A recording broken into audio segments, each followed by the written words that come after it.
नमस्कार दोस्तों, मैं रजत शर्मा आपका ट्रू क्राइम स्टोरी पर स्वागत करता हूं और उम्मीद करता हूं कि आप सब लोग स्वस्थ होंगे, सुरक्षित होंगे। दोस्तों, क्राइम की सच्ची कहानी शुरू करें उससे पहले अगर आप अपने इस चैनल पर नए हैं या अभी तक अपने चैनल को सब्सक्राइब नहीं किया है तो मेरी रिक्वेस्ट है कि आप सबसे पहले चैनल को सब्सक्राइब कर लीजिए और बेल आइकन प्रेस कर दीजिए आगे आने वाली वीडियो की नोटिफिकेशन के लिए। साथ ही साथ दोस्तों, कहानी में लास्ट तक बन रहे और कहानी के बारे में आपकी जो भी राय है वह भी कमेंट करके जरूर बताएं। दोस्तों, मेरा ये चैनल अभी नया है इसलिए मुझे आपके सहयोग की बहुत ज्यादा जरूरत है, इसलिए अपना सहयोग बनाए रखें। तो चलिए दोस्तों, अब हम आज की कहानी शुरू करते हैं। ज्योति और मनीष एक दूसरे को सच्चा प्यार करते थे। उनके घर वाले नहीं माने तो राज्य महिला आयोग ने आगे आकर उनकी शादी की जिम्मेदारी पूरी की। यह एक अच्छी पहल है। 14 मई 2018 की बात है। दोपहर का समय था, तेज धूप पड़ रही थी।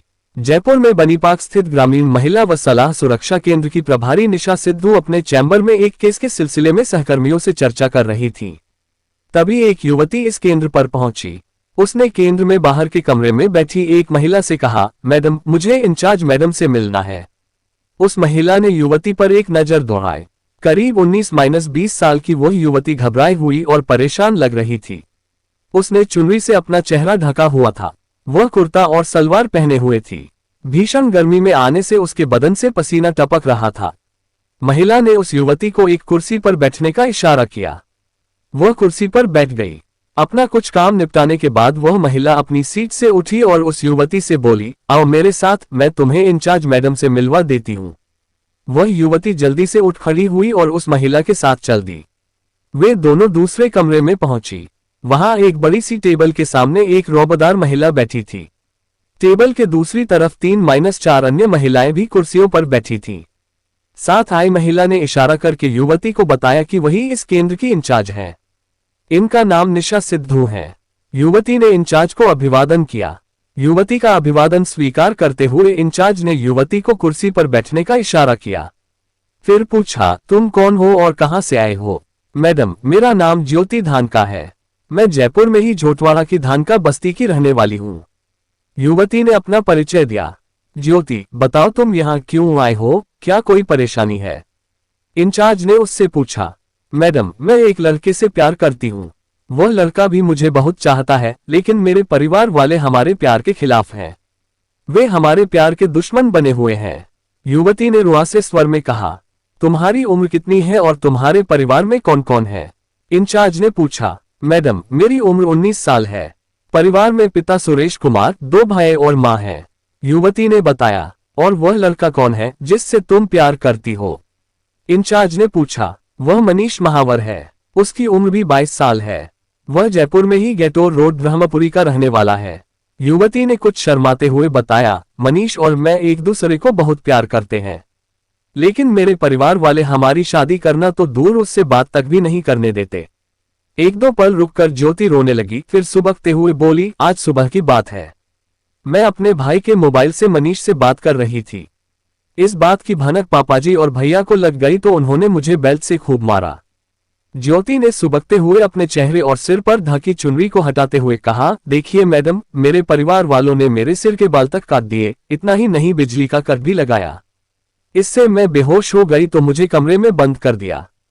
इंचार्ज निशा सिद्धू ने उसके सिर के कटे बाल और बेल्ट की पिटाई से लगी चोटें देखी। फिर उसे ढांढस बंधाते हुए कहा, ज्योति, तुम्हें चिंता करने की जरूरत नहीं है। तुम बालिग हो, अपना अच्छा बुरा खुद सोच सकती हो। अगर तुम मनीष से वाकई प्यार करती हो तो तुम्हें उससे मिलने से कोई नहीं रोक सकता। अच्छा, ये बताओ कि तुम्हारे प्यार की शुरुआत कैसे हुई? ज्योति ने सुबकते हुए अपनी कहानी सुनाई। ज्योति की प्रेम कहानी का लबोलुआब इस प्रकार है। करीब 4 साल पहले झोटवाड़ा की धानका बस्ती में ज्योति के घर के पास ही जागरण का कार्यक्रम था। इस जागरण में इवेंट मैनेजमेंट का काम मनीष महावर संभाल रहा था। उसी जागरण के दौरान ज्योति और मनीष की मुलाकात हुई। मनीष ब्रह्मपुरी में मेटोर रोड पर रहता था। झोटवाड़ा और ब्रह्मपुरी दोनों बस्तियां आसपास ही हैं। जब दोनों के बीच बातचीत शुरू हुई तब मनीष की उम्र यही कोई 18-19 साल थी और ज्योति 15-16 साल की थी। उम्र की उस दहलीज पर दोनों ही प्यार का मतलब नहीं समझते थे, फिर भी उनके बीच प्यार के अंकुर फूट निकले। धीरे धीरे उनका प्यार जवां होने लगा। मुलाकातों का सिलसिला भी शुरू हो गया। मनीष से मिलने के लिए ज्योति घर से किसी बहाने से निकल जाती। मनीष उसे उसके घर से कुछ दूर अपने साथ ले लेता, फिर वे जयपुर की सड़कों पर घूमते या किसी रेस्तरां में बैठकर कॉफी पीते और प्यार की पींगे बढ़ाते। भले ही दोनों एक दूसरे से सच्चे दिल से प्यार करते थे, लेकिन मनीष जानता था कि ज्योति बालिग नहीं है। कभी भी वह ज्योति से कहता भी था कि हमारे प्यार की बातें यदि तुम्हारे माता पिता को पता चल गईं तो परेशानी हो जाएगी। ज्योति हर बार उसे यह कहकर आश्वस्त कर देती थी कि मैं बालिग हो जाऊंगी तो पापा और मम्मी से शादी की बात कर लूंगी। मनीष जानता था कि यह काम इतना आसान नहीं है। बहरहाल दोनों प्यार की उड़ान भरते रहे। पुरानी कहावत है कि इश्क और मुश्क छिपाए नहीं छिपते। ज्योति और मनीष के मामले में भी यही हुआ। ज्योति का छिप छिप कर मोबाइल पर बातें करना, 15-20 दिन में किसी न किसी बहाने घर से जाना और 2-4 घंटे बाद वापस लौटना, ये ऐसी बातें थीं जिनसे ज्योति के परिवार वालों को उस पर शक होने लगा। घर में जवान बेटी या बहन हो तो माता पिता और भाई वैसे ही चिंता में रहते हैं। भाइयों ने पता किया तो जल्दी ही उन्हें जानकारी मिल गई कि ज्योति मनीष नाम के एक लड़के से प्यार करती है। भाइयों ने मनीष के बारे में सब कुछ पता लगा लिया। घर वालों ने ज्योति से इस बारे में पूछा तो ज्योति ने अपने प्यार के बारे में सारी बातें सच बता दी। साथ ही यह भी बता दिया कि वह मनीष से शादी करना चाहती है। ज्योति ने भले ही सच्चाई बता दी थी, लेकिन उसकी यह हिमाकत पिता सुरेश कुमार और दोनों भाइयों को नागवार गुजरी। उन्होंने उसे समझाया और जातपात का हवाला देकर मनीष को भूल जाने को कहा। ज्योति भला मनीष को कैसे भूल सकती थी? उसने तो उसके साथ जीने मरने की कस्में खाई थीं। जीवन भर एक दूसरे का साथ निभाने का वादा किया था। इसके बाद अब ज्योति के सामने दो रास्ते थे, या तो वह अपने परिवार वालों की बात मान लेती और मनीष को पूरी तरह भुला देती, या फिर मनीष के लिए अपने परिवार वालों से विद्रोह करती। लेकिन परेशानी ये थी कि ज्योति अभी बालिग नहीं हुई थी। ऐसे में उसने सब्र से काम लेने का फैसला किया। जैसे जैसे ज्योति और मनीष की उम्र बढ़ती गई, उनका प्यार कम होने के बजाय बढ़ता गया। जवानी के साथ शारीरिक बदलाव होने के कारण ज्योति के चेहरे पर भी निखार आने लगा था। मनीष भी कदकाठी से खूबसूरत नौजवान हो गया था। इस बीच दोनों के बीच मिलने जुलने का सिलसिला चलता रहा। पिछले साल फरवरी के महीने में ज्योति के पिता और भाइयों को पता चला कि ज्योति ने मनीष से मिलना नहीं छोड़ा है, बल्कि वह दोनों अभी भी चोरी छिपे मिलने जुलते हैं और मोबाइल पर बातें करते हैं। ज्योति के पिता और भाइयों ने मनीष के घर वालों को समझाया। उन्होंने मनीष को भी ज्योति से दूर रहने की धमकी दी, लेकिन हुआ वही जो ऐसे मामलों में अक्सर होता है। दोनों ने एक दूसरे से मिलना बंद नहीं किया। इस पर ज्योति के घर वालों ने ज्योति पर कई तरह की बंदिशें लगा दी। उन्होंने उसका घर से निकलना बंद कर दिया, उसे प्रताड़ित करने लगे। घर वालों की प्रताड़ना ने उल्टे ज्योति के मन में विद्रोह के बीज बो दिए। इसका नतीजा ये हुआ कि ज्योति पिछले साल अप्रैल महीने में घर से भागकर सीकर जिले में खाटू श्याम जी चली गई। ज्योति के परिवार वालों ने मनीष के खिलाफ उसे भगाने का मुकदमा थाना झोटवाड़ा में दर्ज करा दिया। पुलिस ने ज्योति को बरामद करने के लिए मनीष के घर पर दबिश दी, लेकिन वह नहीं मिला तो पुलिस ने उसके परिवार पर दबाव बनाया। बाद में पुलिस ने ज्योति को खाटू श्याम जी से बरामद कर लिया। पुलिस ने उसे परिवार वालों को सौंप दिया।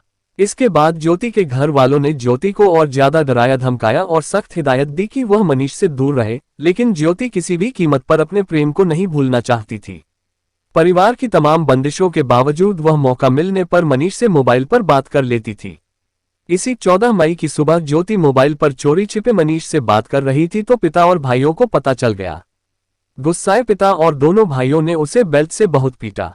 इस पर भी उनका मन नहीं भरा तो उन्होंने उसके सिर के बाल काट दिए, उसके नाखून भी काट दिए गए। बाद में उन्होंने उसे एक कमरे में बंद कर दिया। गुस्साए घर वालों ने उसे डराने के लिए उसके हाथ पैर बांधकर उसे बिजली का कट भी लगाया। वह चीखती पुकारती रही, लेकिन अपनी कोख से जन्म देने वाली ज्योति की मां का दिल भी नहीं पसीजा। कुछ देर बेहोश रहने के बाद ज्योति को जब होश आया तो वह किसी तरह युक्ति लगाकर कमरे से बाहर निकली और घर वालों को भरोसे में लेकर कचरा फेंकने के बहाने घर से निकल गई। घर से निकलकर वह सीधी बनीपाक स्थित महिला अपराजिता सेंटर पहुंची। इस अपराजिता सेंटर को जयपुर ग्रामीण महिला व सलाह सुरक्षा केंद्र भी कहते हैं। केंद्र की इंचार्ज निशा सिद्धू और अन्य पदाधिकारियों को अपने प्यार की दुखभरी कहानी सुनाकर ज्योति रो पड़ी। केंद्र पर मौजूद महिला कर्मचारियों ने उसे ढांढस बंधाकर पूरी सहायता करने का भरोसा दिया। ज्योति की दास्तां सुनकर इंचार्ज निशा सिद्धू ने केंद्र की अन्य पदाधिकारियों से विचार विमर्श किया। ज्योति बालिग थी। केंद्र की पदाधिकारियों ने उसे परिवार और समाज के अलावा ऊंच नीच की सारी स्थितियां बताईं। फिर उससे पूछा कि उसकी इच्छा क्या है। ज्योति के कहने पर उसे उसके घर भेजा जा सकता था। अगर वह घर नहीं जाना चाहती तो उसे महिला गृह भेजने की बात भी उन्होंने बताई। उन्होंने कहा कि उसकी शिकायत पर घर वालों के खिलाफ थाने में मुकदमा भी दर्ज कराया जा सकता है। मामला बड़ा संवेदनशील था। ज्योति ना तो अपने घर वालों के खिलाफ मुकदमा दर्ज कराना चाहती थी और ना ही वह वापस अपने घर जाना चाहती थी। वह तो बस ये चाहती थी कि किसी तरह उसकी मनीष से शादी हो जाए। इंचार्ज निशा सिद्धू काफी सोचने विचारने के बाद ज्योति को राज्य महिला आयोग के कार्यालय ले गईं। वहां ज्योति का हाल देखकर और उसकी आपबीती सुनकर राज्य महिला आयोग की अध्यक्ष सुमन शर्मा का दिल भी पसीज गया। सुमन शर्मा ने स्वप्रेरित संज्ञान लेकर ज्योति और मनीष के परिजनों को तलब किया। उन्होंने दोनों के घर वालों से बातचीत की, उन्हें समझाया। 2 दिनों तक चली जिदबहस के बाद आखिरकार दोनों के घर वालों ने उनकी शादी करने की सहमति दे दी। दोनों पक्षों ने जब रिश्ता स्वीकार करने की हामी भर दी तो राज्य महिला आयोग की अध्यक्ष सुमन शर्मा ने दोनों की शादी कराने की पहल की। सुमन शर्मा चाहती थी कि ज्योति की शादी उसके घर से हो, लेकिन ज्योति को अपने घर वालों पर भरोसा नहीं था। वह उस समय अपने घर हरगिज नहीं जाना चाहती थी। इसलिए फैसला किया गया कि आयोग के कार्यालय में और आयोग की देखरेख में ही ज्योति और मनीष की शादी कराई जाए। शादी की तारीख भी 17 मई तय कर दी गई। 17 मई को राज्य महिला आयोग के लालकोठी स्थित कार्यालय पर सुबह से ही सजावट होने लगी थी। सुबह 10 बजे तक वहां अच्छी खासी चहल पहल होने लगी, शहनाई बजने लगी। आयोग की अध्यक्ष सुमन शर्मा सहित सभी सदस्य, कर्मचारी और अधिकारी भी वहां पहुंच गए। सभी जोर शोर से शादी की तैयारियों में जुटे हुए थे। कुछ ही देर में ज्योति और मनीष के घर वाले तथा रिश्तेदार भी आने शुरू हो गए। मनीष के पिता अपनी होने वाली बहू के लिए शादी का जोड़ा लेकर आए। कई सामाजिक संस्थाओं के लोग भी वहां पहुंचे। महिला आयोग की सदस्यों ने ब्यूटी पार्लर से ज्योति का ब्राइडल मेकअप करवाया। ज्योति जब पार्लर से लाल जोड़े में सज संवर कर आयोग के कार्यालय पहुंची, तब तक मनीष भी आ चुका था। सिर पर सेहरा बांधे मनीष ने कनखियों से ज्योति को निहारा तो ज्योति ने भी मुस्कुरा कर अपने प्यार का इजहार किया। मुहूर्त के अनुसार दोपहर 12 बजे से विवाह की रस्में शुरू हो गईं। राजापाक के पंडित चक्रवर्ती सामवेदी ने हिंदू रीति रिवाज से विवाह की सारी रस्में धूमधाम से पूरी कराईं। आयोग की अध्यक्ष और सदस्यों के अलावा सदस्य सचिव, राज्य बाल आयोग के सदस्य, पारिवारिक न्यायालय के न्यायाधीश, रजिस्ट्रार इस बिना दहेज की शादी के गवाह बने। अनेक लोगों ने नवदंपति को आशीर्वाद दिया। बाद में आयोग कार्यालय से ही दूल्हा दुल्हन की धूमधाम से विदाई हुई। दुल्हन के अभिभावक बने राज्य महिला आयोग ने ज्योति व मनीष की शादी को नगर निगम और कोर्ट में रजिस्टर भी करवा दिया। राज्य महिला आयोग के 19 साल के इतिहास में ऐसा पहली बार हुआ। अध्यक्ष सुमन शर्मा का कहना है कि खाप पंचायतों के फरमान और ऑनर किलिंग रोकने के लिए महिला आयोग ने एक नई पहल की है। ज्योति ने कहा कि उसकी ऐसी अनोखी शादी होगी, इस बारे में कभी सोचा भी नहीं था। उसने घर वालों को माफ कर दिया है, लेकिन वे भविष्य में ससुराल पक्ष को परेशान न करें, इसके लिए उन्हें आयोग से पाबंद करवाया है। मनीष ने बताया कि तमाम मुश्किलों के बाद प्रेमिका से ही उसकी शादी हुई। उसके लिए यह बहुत बड़ी बात है। वह ज्योति को जीवन भर सुखी रखेगा। यदि वह आगे पढ़ना चाहती है तो उसकी यह इच्छा भी पूरी करेगा। ये सुखद रहा कि राज्य महिला आयोग की पहल से ज्योति और मनीष के प्यार की जीत हुई। वरना देश में हर साल सैकड़ों युवक युवतियां जातपात और ऊंच नीच के भेदभाव में ऑनर किलिंग के शिकार हो रहे हैं। नेशनल क्राइम रिकॉर्ड ब्यूरो के अनुसार वर्ष 2015 में ऑनर किलिंग के 251 और 2016 में 71 मामले सामने आए थे। राजस्थान महिला आयोग की यह पहल सराहनीय है। तो दोस्तों, ये थी आज की कहानी। उम्मीद है कहानी में ऐसा कुछ भी नहीं होगा जो आपको अटपटा लगा हो। कहानी को लास्ट तक सुनने के लिए आपका तहे दिल से शुक्रिया। कहानी के बारे में आपकी जो भी राय है वह कमेंट करके जरूर बताएं। तो चलिए दोस्तों, आज के लिए इतना ही। कल फिर मिलते हैं क्राइम की एक सच्ची कहानी के साथ। तब तक के लिए सेफ रहें, सुरक्षित रहें और अपना ध्यान रखें। जय हिंद दोस्तों, जय भारत।